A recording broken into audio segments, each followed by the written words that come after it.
Hey everyone, so today I want to talk about the 7th episode of the 7th series of Doctor Who, The Bells of St. John. First of all, is anybody else absolutely ecstatic that the series is back? Over the last couple of months, I wasn't really that hyped up about its return, but when I sat down to watch it, I was just so overwhelmed with excitement, absolutely fantastic. As usual with my Doctor Who episode reviews, I have a lot that I want to say, so my thoughts may not be completely organised, and also as usual, while I will try and avoid giving out as many spoilers as I can, it is obviously better to watch my reviews once you've seen the episode so you can kind of go along with what I'm saying and share your views there. So if you haven't watched the episode, please do go and watch it now. Don't, just stop whatever you're doing and go and watch it. Then come back. So just an initial thought, I really enjoyed this. There are a few things that I wasn't too happy about, but that's the general things I'm not happy about with Doctor Who, which I will talk about soon.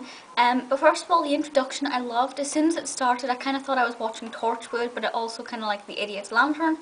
Did very much feel like The Idiot's Lantern, but thankfully I enjoyed that episode, so that's not too bad. Plus I love Torchwood, so all good. Also, just as an aside note, Matt Smith is a monk. Am I supposed to be attracted to that? Is that a normal feeling? Because he looks rather lovely as a monk. I very much enjoyed that. Okay, so the plot itself, the fact that it's Wi-Fi is something I both loved and hated. As a standalone episode, I think that's really good.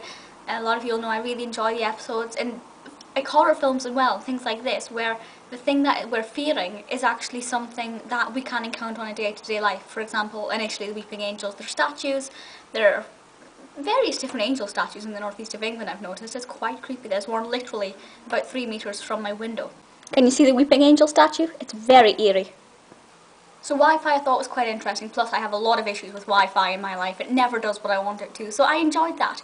However, in the grand scheme of things, and I said this in the last couple of episode reviews, I'm fed up with the lack of creativity in these creatures and in these aliens and things. The first couple of series, series 1, 2, 3, even series 4, we had unique characters, or at least characters that were recurring from the classic episodes that new fans like myself wouldn't have been aware of.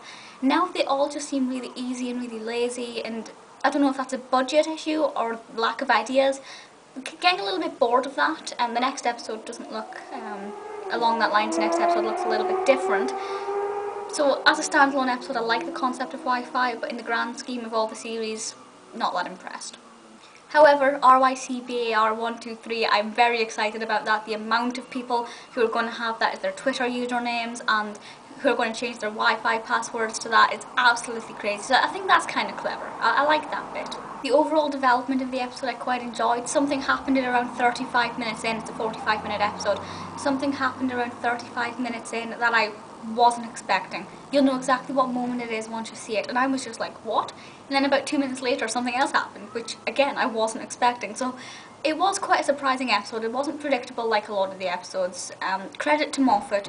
He does do a lot of kind of interesting things towards the end that kind of flips it on his head from at least what I was expecting it to be the outcome. So I can't complain in that sense. It was directed by Colin McCarthy, who directed things like Endeavour and Ripper Street, both of which are great.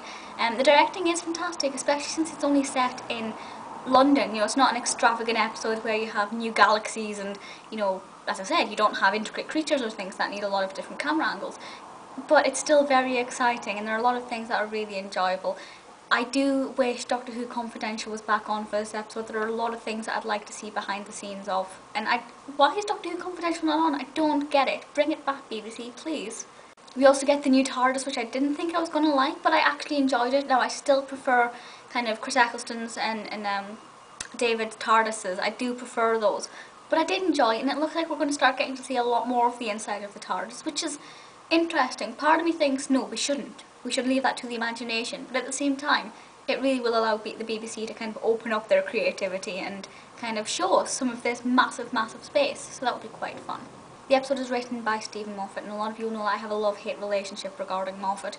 I think a lot of what he does is fantastic, but I think he ruins a lot of things and he stretches things out too long. With the Ponds, I think the Ponds went on for far too long. Not actually their involvement, but that storyline itself went on forever. Also, I'm kind of starting to grieve the Ponds. I don't know if that's just because Arthur Darvill is in Broadchurch just now and I'm kind of watching that and then watching this. I'm like, well, you're not Rory. So it's quite sad, and I am starting to get into the grieving process for the Ponds, but never mind. Yeah, so the script, there was a couple of little things about the TARDIS mentioned that I like. The I don't know if it was an intentional joke about Earl's Court or not, but at the Earl's Court tube station there's a TARDIS. And I don't know if that was what they were kind of getting at there, or if that's just me thinking, oh, there's a TARDIS there.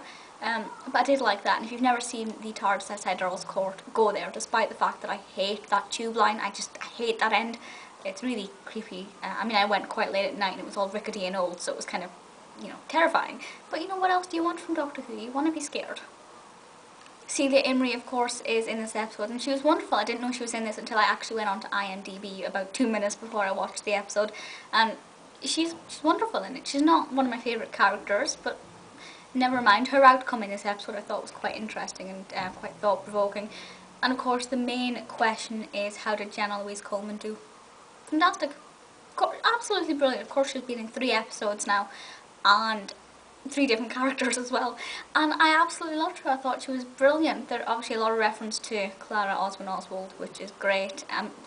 I have no idea what direction this character is going in. You know, it's a very interesting character compared to the rest, because the rest have all been basically average humans, whereas there's something special about Clara, and I love Clara, and I think she's fantastic. Do wish she was the Victorian governess still. I wish there was a loophole to get her back from there. Never mind. Yeah, so in all, the episode was really good. The Bells of St. John is not what I expected. Probably better than what I expected, to be honest.